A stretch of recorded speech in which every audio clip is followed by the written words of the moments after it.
Jadi ini penting saya utarakan, sehingga sebetulnya Islam kota, saya ini merasakan dakwah di Islam kota itu ketika kita punya dalil, ya tadi dalilnya wasilah apa, dalilnya ngikuti guru apa. Sementara ini kan santri-santri hanya punya dalil ngikuti guru, dalilnya taklim muta'alim. Mereka dari awal anti taklim muta'alim, mereka tidak respect karena mereka orang-orang yang ya agak-agak liberal. Tapi ketika saya jelaskan dalilnya ikut guru sampai sanad ila Rasulillah adalah apa? Ihdinas siratal mustaqim siratal ladzina an'amta alaihim, ngikuti jalan mereka yang telah engkau beri nikmat. Mereka menerima. Karena tidak mungkin kita niru cara makannya Allah. Allah tidak makan. Kita niru guru-guru kita bahwa makan niatnya at-taqawi alal ibadah, niat supaya kuat ibadah. Kita nikah, niru para nikahnya orang soleh supaya ditaksiri ummati Muhammadin sallallahu alaihi wasallam, untuk memperbanyak umatnya Rasulullah sehingga banyak orang alim. Coba zuriyahnya Badawi saja berapa yang alim, ada Gus Naji, ada macam-macam. Zuriyahnya Mbah Umar, ada Pak Hamid Pasuruan, macam-macam. Sehingga kita nikah ngikuti ulama-ulama dulu. Ini murni litaksiri ummati Rasulillah, litaksiri sajidin, litaksiri raki'in, litaksiri da'ina ilallah. Sehingga kita ngikuti. Makanya terus kita ekstrim sekali punya kaidah man ta'allama bila syaihin fasayhuhu setan. Orang belajar tanpa guru, gurunya setan. Dan sekarang terbukti banyak penulisan-penulisan yang nggak karu-karuan karena pasti usul-usulnya itu ngaji tanpa guru.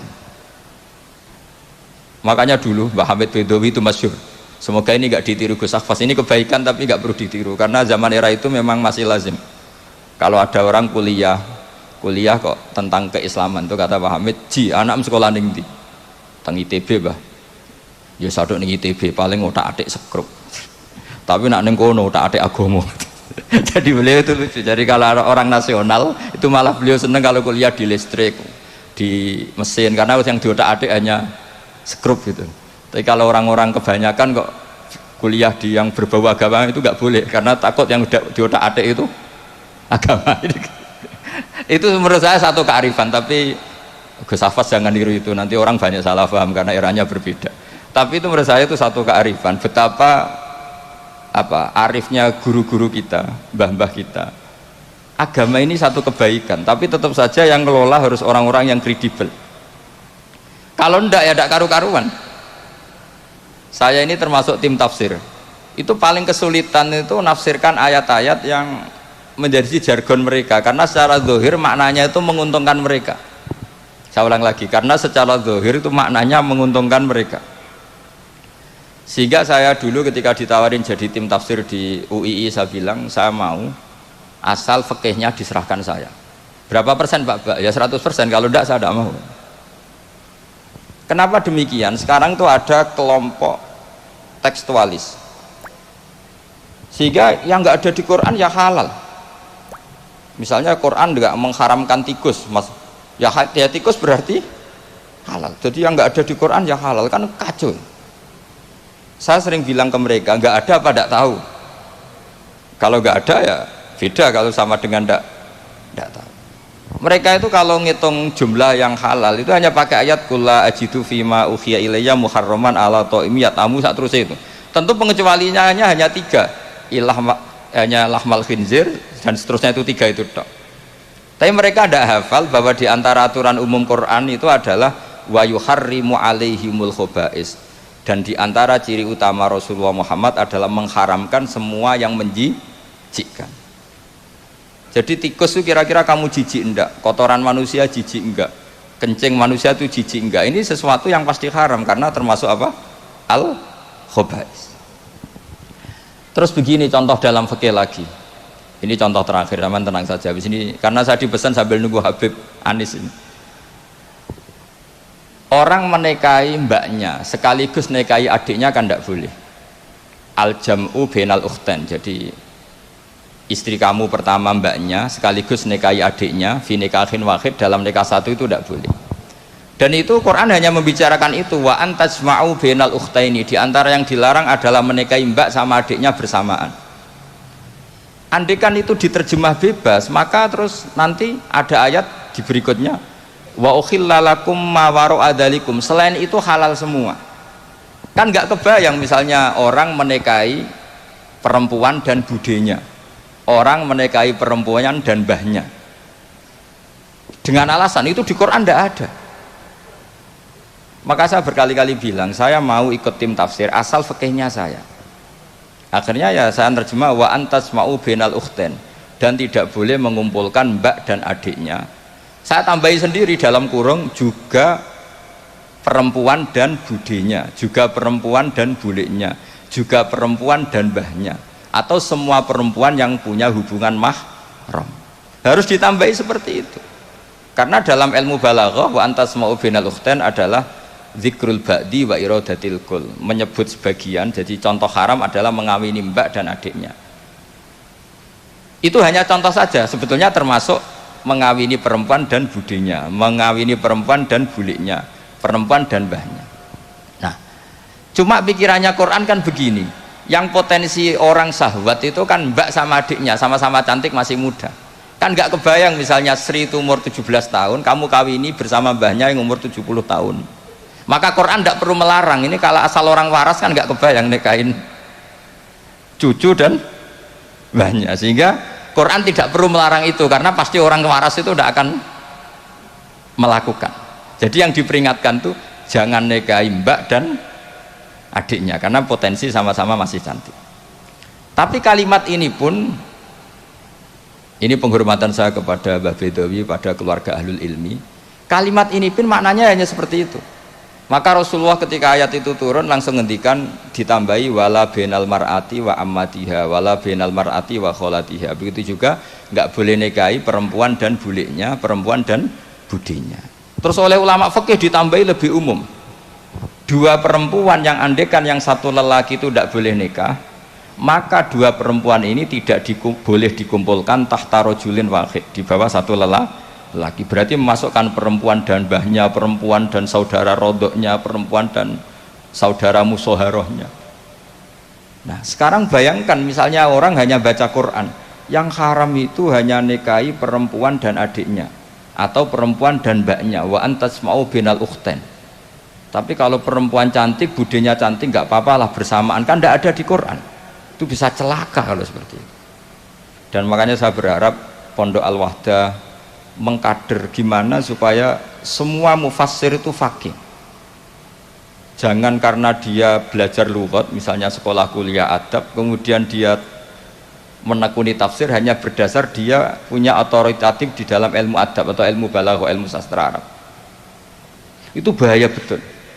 Makanya saya ini kampanye sebesar-besarnya supaya penafsir Quran itu syarat utamanya itu tahu fikih. Karena yang pokok dalam Quran itu fikih. Tanpa fikih itu tidak bisa.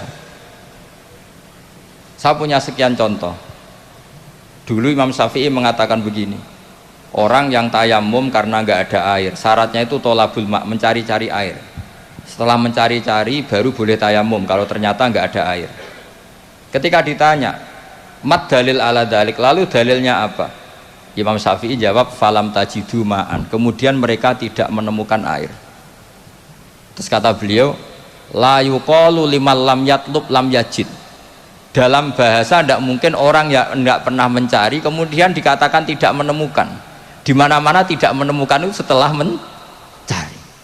Jadi semudah itu kalau orang alim menafsirkan Quran. La yuqalu liman lam yatlub lam yajid. Nggak mungkin orang yang nggak pernah nyari kemudian dikatakan tidak menemukan. Maka syarat tayamum li faqdil ma', tayamum karena nggak ada air, syaratnya pertama adalah mencari-cari air. Baru setelah nggak ketemu boleh tayamum. Idla yuqalu liman lam yatlub lam yajid. Karena tidak mungkin secara bahasa kalau bagi yang nggak mencari dikatakan lam yajid.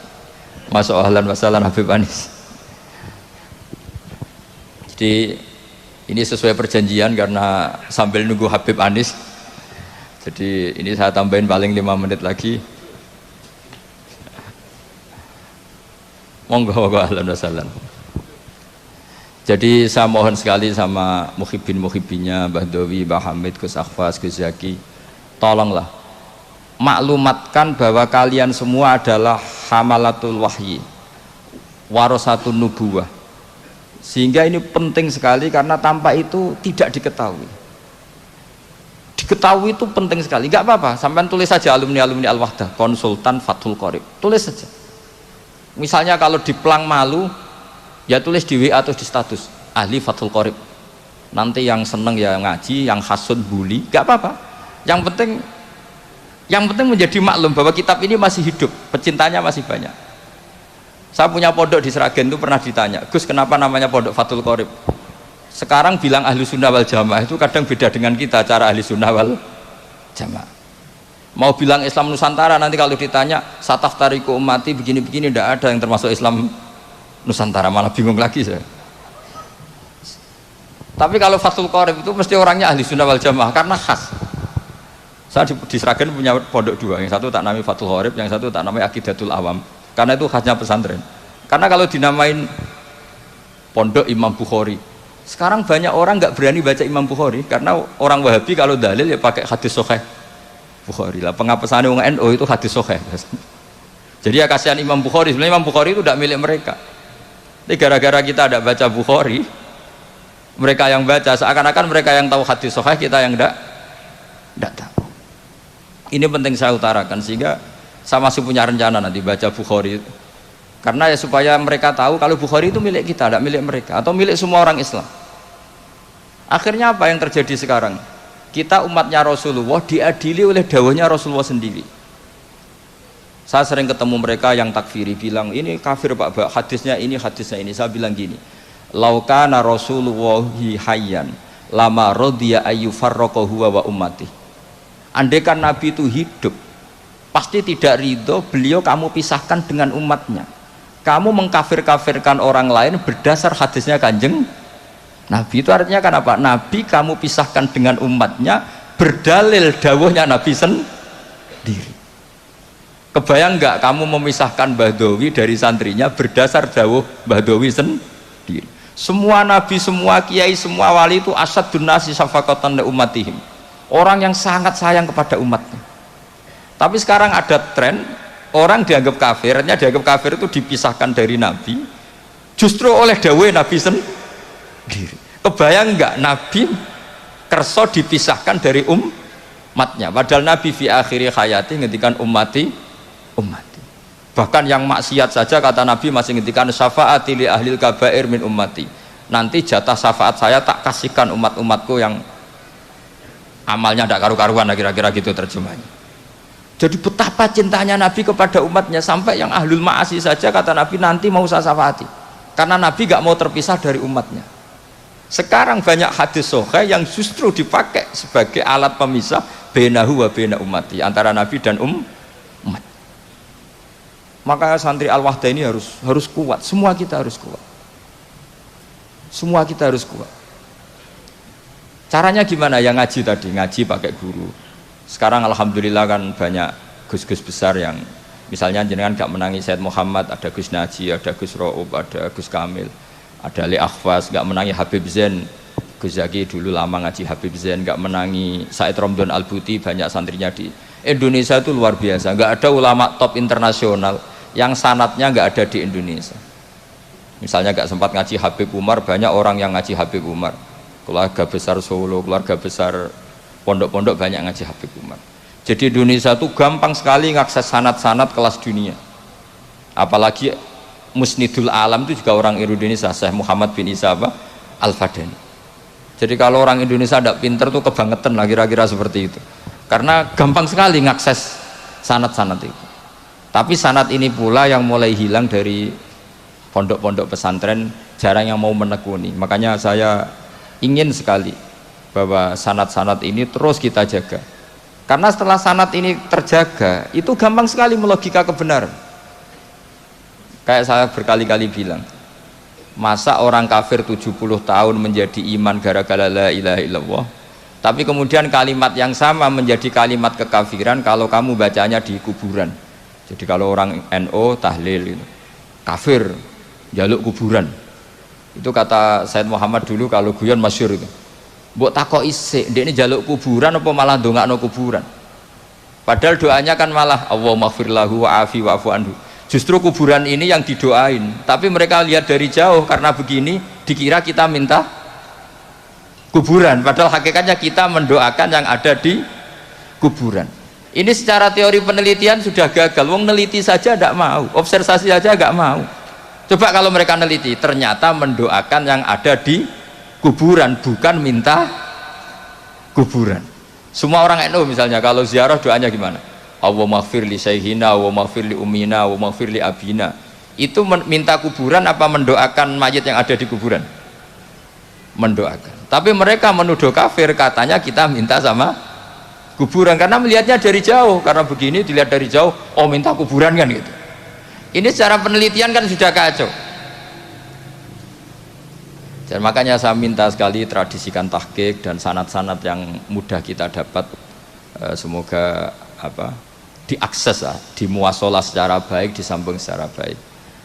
Saya kira demikian karena ini Habib Anis Darawuh sesuai kontraknya. Kalau beliau Darawuh karena memang semuanya menunggu beliau. Saya mohon maaf atas semua kesalahan dan saya derek senang atas walimatul khitan ini karena ini ajang silaturahim, ajang sambung keluarga, baik keluarga secara nasab maupun keluarga secara sebab, yaitu para santri dan para muhibbin. Assalamualaikum warahmatullahi wabarakatuh.